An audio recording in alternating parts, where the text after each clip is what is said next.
Hi everyone, welcome back to my another mini vlog. আজকে হচ্ছে Friday আর এখন আমি আর মা রেডি হয়ে বেরিয়ে যাচ্ছি মামাবাড়িতে যাওয়ার জন্য। কারণ কাল অর্থাৎ শনিবার রয়েছে আমার মামাবাড়িতে বাৎসরিক শীতলা পুজো। আর বেরিয়েই তো দেখি বাইরে ভীষণই গরম পড়েছে, তাই ভাবলাম আর ট্রেনে করে না গিয়ে একেবারে র্যাপিডো করেই চলে যাই। তাই মা আর আমি র্যাপিডো করে চলে এলাম, সাথে অনেকগুলো লাগেজও ছিল। তো নেমেই এক গ্লাস আখের রস খেয়ে নিলাম, ভীষণ জল তেষ্টা পাচ্ছিল। তারপরে চলে গেলাম ছোটো মাসির ঘরে। আর এটা হচ্ছে আমার ছোটো মাসির ছোটো মেয়ে, 7 মাস মতো বয়স হবে, ভীষণই কিউট। আমি অনেকক্ষণ ওকে চটকে নিলাম, তারপর নিচে চলে এলাম যেখানে পুজোর প্যান্ডেলটা হচ্ছে আর কি।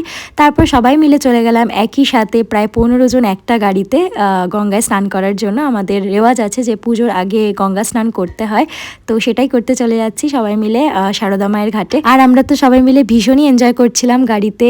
মনেই হচ্ছিল না এতজন একসাথে এসছি, চাপাচাপি হচ্ছে এরকম মনে হচ্ছিল না, কারণ এই পুজোর সময় সবাই একসাথে হয়, ভীষণই ভালো লাগে। আর গঙ্গায় গিয়ে না আমাদেরকে অনেকক্ষণই ওয়েট করতে হয়েছিল, কারণ তখনও ভাটা চলছিল।